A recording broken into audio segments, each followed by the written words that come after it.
প্রিয় পাঠকেরা, আশা করি তোমরা সবাই সুস্থ আছো, ভালো আছো। প্রতিদিনের মতন আজকেও আমরা নিয়ে চলে এসেছি 20টি গুরুত্বপূর্ণ প্রশ্ন ও উত্তর নিয়ে বাংলায়। বাংলায় গুরুত্বপূর্ণ প্রশ্ন উত্তরগুলো প্রতিদিন পাওয়ার জন্য আমাদের চ্যানেলটি লাইক, কমেন্ট, শেয়ার এবং সাবস্ক্রাইব করে দেবে। সাবস্ক্রাইব করে বেল আইকনটি প্রেস করে নেবে, তাহলে নতুন নতুন ভিডিওর নোটিফিকেশনগুলো তোমরা খুব সহজেই পেয়ে যাবে।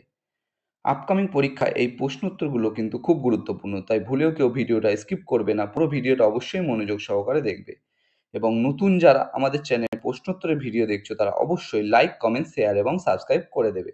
এবং তোমরা তোমাদের বন্ধু বান্ধব এবং আত্মীয় স্বজন যারা চাকরির পরীক্ষার প্রস্তুতি নিচ্ছে তাদের সবাইকে এই ভিডিওগুলো শেয়ার করবে, যাতে তারাও আপকামিং পরীক্ষায় এই প্রশ্নোত্তরের ভিডিওগুলো পেয়ে উপকৃত হতে পারে। আমাদের ডেসক্রিপশন বক্সে হোয়াটসঅ্যাপ গ্রুপ, টেলিগ্রাম গ্রুপের লিঙ্ক দেওয়া আছে, সেখানে গিয়ে সবাই অবশ্যই জয়েন করে নেবে। এবং তোমরা কমেন্ট বক্সে কমেন্ট করে জানাবে তোমাদের কোন বিষয়ের উপর ভিডিওর প্রয়োজন আছে, আমরা সেই বিষয়ের উপর ভিডিও নিয়ে আসার চেষ্টা করব। এবং তোমরা প্রশ্নগুলো দেখা মাত্রই কিন্তু কমেন্ট বক্সে উত্তর করার চেষ্টা করবে। তাই আর সময় নষ্ট না করে চলে আসি আজকের প্রথম প্রশ্নে। আজকের প্রথম প্রশ্ন, 1 নম্বর প্রশ্ন, পশ্চিমবঙ্গের কোন দুটি স্থানের মধ্যে প্রথম রেলপথ চালু হয়? তোমাদের সামনে 4টে অপশান রয়েছে। 4টে অপশানের মধ্যে সঠিক উত্তরটি হয়ে যাবে অপশান ডি, হাওড়া থেকে হুগলি। পশ্চিমবঙ্গের হাওড়া থেকে হুগলি দুটি স্থানের মধ্যে প্রথম রেলপথ চালু হয়। এবং এটি কিন্তু 1854 সালের 15ই আগস্ট 15ই আগস্ট কিন্তু চালু হয়েছিল। এবং 24 মাইল বা 39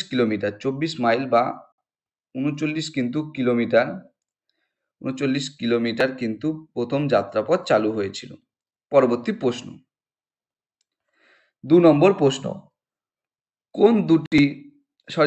কোন রাশির একক ডাইন সেকেন্ড? তোমাদের সামনে 4টে অপশান রয়েছে। 4টে অপশানের মধ্যে সঠিক উত্তরটি হয়ে যাবে অপশান এ, ভরবেগ। ভরবেগ রাশির একক ডাইন সেকেন্ড। পরবর্তী প্রশ্ন, 3 নম্বর প্রশ্ন, ভারতে সোনার মুদ্রা প্রথম কারা চালু করে? তোমাদের সামনে 4টে অপশান রয়েছে। 4টে অপশানের মধ্যে সঠিক উত্তরটি হয়ে যাবে অপশান ডি, কুষাণ। ভারতে সোনার মুদ্রা প্রথম চালু করেন কুষাণরা। এবং রাজা হিসাবে কিন্তু রাজা ভীমা কোদফিসেস প্রথম এই স্বর্ণ মুদ্রা বা সোনার মুদ্রা চালু করেছিল। এটি কিন্তু প্রায় 1000 বছর, 1000 খ্রিস্টাব্দে সরি বন্ধুরা, এটি কিন্তু প্রায় 100 খ্রিস্টাব্দে প্রথমে চালু করা হয়েছিল এই সোনার মুদ্রা। পরবর্তী প্রশ্ন, 4 নম্বর প্রশ্ন, সবুজ ও লাল রং এর সংমিশ্রণে নিচের কোন রংটি পাওয়া যায়? তোমাদের সামনে 4টে অপশান রয়েছে। এই 4টে অপশানের মধ্যে সঠিক উত্তরটি হয়ে যাবে অপশান এ, হলুদ। সবুজ ও লাল রঙের সংমিশ্রণে নিচের হলুদ রংটি পাওয়া যায়। পরবর্তী প্রশ্ন, 5 নম্বর প্রশ্ন, কে ভারতের প্রথম জাতীয় পতাকার পরিকল্পনা করেন? তোমাদের সামনে 4টে অপশান রয়েছে। 4টে অপশানের মধ্যে সঠিক উত্তরটি হয়ে যাবে অপশান বি, ভগিনী নিবেদিতা। ভগিনী নিবেদিতা ভারতের প্রথম জাতীয় পতাকার পরিকল্পনা করেন। তিনি কিন্তু 1904 থেকে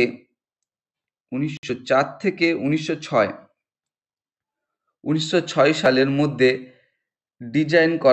ডিজাইন করেছিলেন। এই পতাকার কিন্তু ডিজাইন করা হয়েছিল। প্রথম জাতীয় পতাকাটি 7ই আগস্ট 1906 সালে, প্রথম জাতীয় পতাকাটা কিন্তু 7ই আগস্ট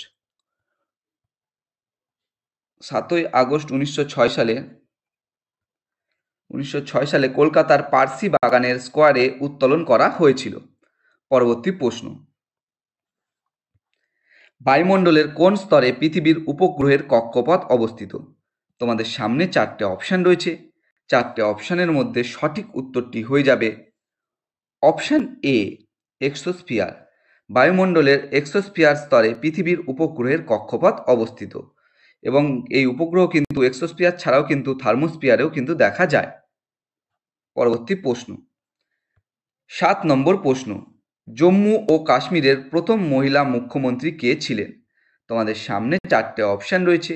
4টে অপশানের মধ্যে সঠিক উত্তরটি হয়ে যাবে অপশান ডি, মেহবুবা মুফতি। জম্মু ও কাশ্মীরের প্রথম মহিলা মুখ্যমন্ত্রী ছিলেন মেহবুবা মুফতি। ইনি কিন্তু 2016 সালে 2016 সালে এই পদে নিযুক্ত ছিলেন এবং তিনি কিন্তু একমাত্র মহিলা এখন পর্যন্ত যে কাশ্মীরের মুখ্যমন্ত্রী, জম্মু কাশ্মীরের মুখ্যমন্ত্রী হয়েছিলেন। পরবর্তী প্রশ্ন, 8 নম্বর প্রশ্ন, ভারতীয় রিজার্ভ ব্যাংকের কোন আইনটির দ্বারা বাইরের দেশের সঙ্গে বিনিয়োগযোগ্য বস্তু বা অর্থের আদান প্রদানের ক্ষমতা রাখে? তোমাদের সামনে 4টে অপশন রয়েছে। 4টে অপশনের মধ্যে সঠিক উত্তরটি হয়ে যাবে অপশন সি, 1934 আইন। ভারতীয় রিজার্ভ ব্যাংকের 1934 এর আইনটির দ্বারা বাইরের দেশের সঙ্গে বিনিয়োগযোগ্য বস্তু বা অর্থের আদান প্রদানের ক্ষমতা রাখে। এবং এই আরবিআই সম্বন্ধে তোমাদের কিছু গুরুত্বপূর্ণ তথ্য বলে দিই। হিল্টন ইয়ং কমিশনের সুপারিশে আরবিআই 1935 সালের 1 এপ্রিল তৈরি হয়েছিল। 1 এপ্রিল কিন্তু তৈরি হয়েছিল এবং 1949 সালে এবং 1949 সালের 1 জানুয়ারি 1949 সালের 1 জানুয়ারি কিন্তু জাতীয়করণ হয়েছিল। এই আরবিআই জাতীয়করণ হয়েছিল এবং আরবিআই এর প্রতীক হলো পাম গাছ ছিল। প্রথমে আরবিআই এর প্রতীক কিন্তু পাম গাছ ছিল এবং বর্তমানে পাম গাছের সঙ্গে কিন্তু বাঘের চিহ্ন রয়েছে আরবিআই এর প্রতীক হিসাবে এবং এই আরবিআই এর হেডকোয়ার্টার কিন্তু মুম্বাইয়ে অবস্থিত। পরবর্তী প্রশ্ন, 9 নম্বর প্রশ্ন, নেহরু একজন দেশপ্রেমিক, জিন্না একজন রাজনৈতিক, উক্তিটি কার?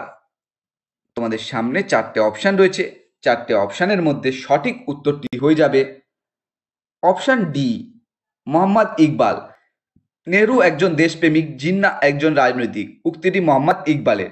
এই মোহাম্মদ ইকবাল কিন্তু 1877 সালে পাকিস্তানের সিয়ালকোটে জন্মগ্রহণ করেন এবং তার মৃত্যু হয় 1938 সালের 21শে এপ্রিল।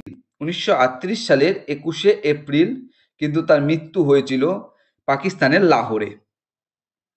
পরবর্তী প্রশ্ন, 10 নম্বর প্রশ্ন, কোন রাজ্য ভারতের প্রথম আন্তঃরাজ্য চিতা সংরক্ষণ করিডোর গড়ে তোলার জন্য মধ্যপ্রদেশের সঙ্গে যুক্ত হয়েছে? তোমাদের সামনে 4টে অপশন রয়েছে। এই 4টে অপশনের মধ্যে সঠিক উত্তরটি হয়ে যাবে অপশন এ, রাজস্থান। রাজস্থান রাজ্য ভারতের প্রথম আন্তঃরাজ্য চিতা সংরক্ষণ করিডোর গড়ে তোলার জন্য মধ্যপ্রদেশের সঙ্গে যুক্ত হয়েছে।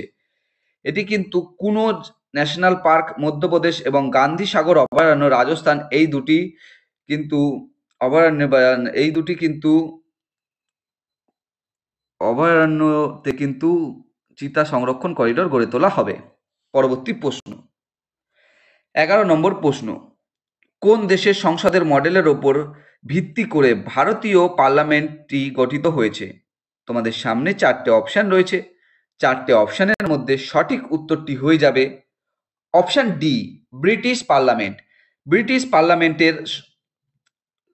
পার্লামেন্টের সংসদের মডেলের ওপর ভিত্তি করে ভারতীয় পার্লামেন্টটি গঠিত হয়েছে।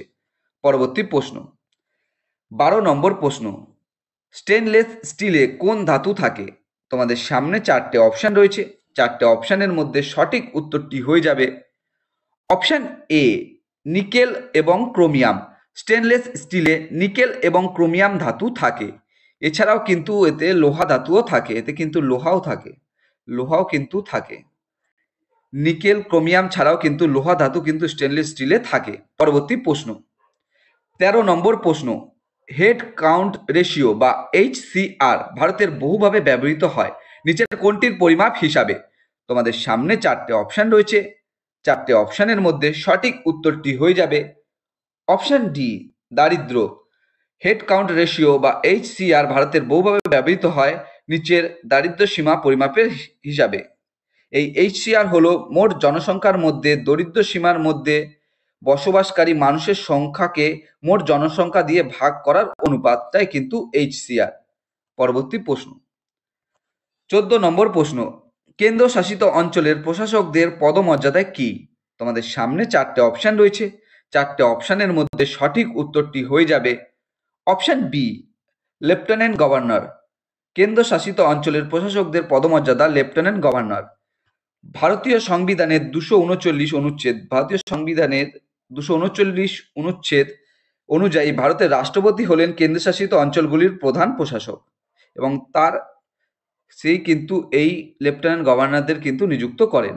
পরবর্তী প্রশ্ন, 15 নম্বর প্রশ্ন, রামচরিত কার লেখা? এই প্রশ্নটা কিন্তু বহুবার কোনো না কোনো পরীক্ষায় এসছে, এটা কিন্তু অনেকেই ভুল করে। তোমাদের সামনে 4টে অপশন রয়েছে, 4টে অপশনের মধ্যে সঠিক উত্তরটি হয়ে যাবে অপশন ডি, সন্ধ্যাকর নন্দী। রামচরিত কিন্তু সন্ধ্যাকর নন্দীর লেখা। এটি কিন্তু এই রামচরিত কিন্তু একটি সংস্কৃত সাহিত্য ছিল, এবং যদি তোমাদের বলা হতো রামচরিত মানস তাহলে কিন্তু হয়ে যেত তুলসী দাস। এই দুটো কিন্তু অনেকেই বহুবার পরীক্ষায় এসেছে এবং বহুবার ভুল করে। পরবর্তী প্রশ্ন, 16 নম্বর প্রশ্ন, বিশুদ্ধ লোহার রং কেমন? তোমাদের সামনে 4টে অপশন রয়েছে, 4টে অপশনের মধ্যে সঠিক উত্তরটি হয়ে যাবে অপশন বি, ধূসর সাদা। বিশুদ্ধ লোহার রং ধূসর সাদা। পরবর্তী প্রশ্ন, 17 নম্বর প্রশ্ন, কবে ইখতিয়ার উদ্দিন মোহাম্মদ বখতিয়ার খলজি বাংলা আক্রমণ করেন? তোমাদের সামনে কিন্তু 4টে অপশন রয়েছে, এই 4টে অপশনের মধ্যে সঠিক উত্তরটি হয়ে যাবে, সরি বন্ধুরা এখানে কিন্তু অপশনগুলো কিন্তু ভুল আছে, সঠিক উত্তরটি হয়ে যাবে কিন্তু 1203 খ্রিস্টাব্দে।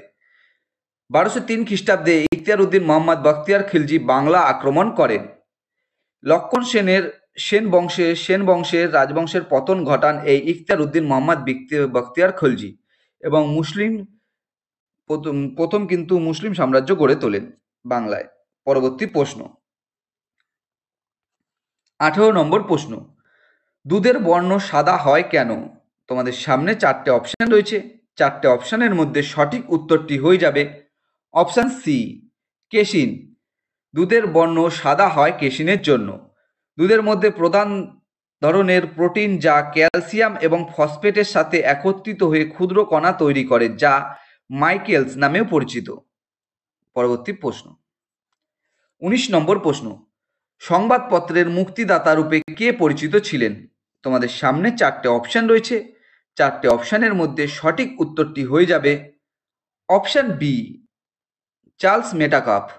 সংবাদপত্রের মুক্তিদাতা রূপে পরিচিত ছিলেন চার্লস মেটাকাপ। এটা কিন্তু তোমরা স্টার মেরে রাখতে পারো, এই প্রশ্নটা কিন্তু বহুবার কোনো না কোনো পরীক্ষায় এসেছে। কেন তাকে সংবাদপত্রের মুক্তিদাতা বলা হতো? 1835 সালে ভারতের প্রেসের ওপর আরোপিত বিধিনিষেধ যেগুলো করা হয়েছিল বা বাতিল করা হয়েছিল, বিধিনিষেধ যেগুলো করেছিল সেগুলো কিন্তু তিনি বাতিল করে দিয়েছিল, এবং সংবাদপত্রের স্বাধীনতা পুনরুদ্ধার করেছিলেন তিনি। তার জন্য তাকে সংবাদপত্রের মুক্তিদাতা বলা হয়। পরবর্তী প্রশ্ন, 20 নম্বর প্রশ্ন এবং আজকের শেষ প্রশ্ন, ওরাল গ্লুকোজ টলারেন্স পরীক্ষাটি কিসের জন্য ব্যবহার করা হয়? এই ওরাল গ্লুকোজ টলারেন্সকে কিন্তু OGTTও বলা হয়। ওরাল গ্লুকোজ টলারেন্স পরীক্ষাটি কিসের জন্য, ওরাল গ্লুকোজ টলারেন্স পরীক্ষা বা OGTT পরীক্ষাটি কিসের জন্য ব্যবহার করা হয়? তোমাদের সামনে 4টে অপশন রয়েছে, 4টে অপশনের মধ্যে সঠিক উত্তরটি হয়ে যাবে option C, blood sugar. Oral glucose tolerance বা OGTT পরীক্ষাটি ব্লাড সুগারের জন্য ব্যবহার করা হয়। প্রিয় পাঠকেরা, আশা করি তোমাদের এই প্রশ্নোত্তরগুলো পেয়ে উপকৃত হচ্ছ, এবং উপকৃত হয়ে থাকলে অবশ্যই আমাদের চ্যানেলটি লাইক, কমেন্ট, শেয়ার এবং সাবস্ক্রাইব করতে ভুলো না। সাবস্ক্রাইব করে কিন্তু বেল আইকনটি প্রেস করে নিও, তাহলে নতুন নতুন ভিডিওর নোটিফিকেশনগুলো তোমরা খুব সহজেই পেয়ে যাবে। এবং অবশ্যই তোমরা আজকে কমেন্ট বক্সে কমেন্ট করে জানাবে এই 20টি প্রশ্ন উত্তরের মধ্যে তোমরা কটি সঠিক উত্তর দিতে পেরেছো। এবং নতুন যারা আমাদের চ্যানেলে প্রশ্নোত্তরের ভিডিওগুলো দেখছো তারা অবশ্যই লাইক, কমেন্ট, শেয়ার এবং সাবস্ক্রাইব করে বেল আইকনটি প্রেস করে নিও। এবং তোমরা তোমাদের বন্ধু বান্ধব এবং আত্মীয় স্বজন আছে যারা চাকরির পরীক্ষার প্রস্তুতি নিচ্ছে, তাদের সবাইকে এই ভিডিওগুলো শেয়ার করো, যাতে তারাও আপকামিং পরীক্ষায় প্রশ্নোত্তরগুলো পেয়ে উপকৃত হতে পারে। আমাদের ডেসক্রিপশন বক্সে হোয়াটসঅ্যাপ গ্রুপ, টেলিগ্রাম গ্রুপের লিঙ্ক আছে, সেখানে গিয়ে সবাই কিন্তু জয়েন করে নিতে পারো। এবং কমেন্ট বক্সে কমেন্ট করে অবশ্যই জানিও তোমাদের কোন বিষয়ের উপর ভিডিওর প্রয়োজন আছে, আমরা সেই বিষয়ের উপর ভিডিও নিয়ে আসার চেষ্টা করব। এবং তোমরা সবাই কিন্তু সুস্থ থেকো, ভালো থেকো। দেখা হচ্ছে আবার পরবর্তী ভিডিওতে। ধন্যবাদ সবাইকে।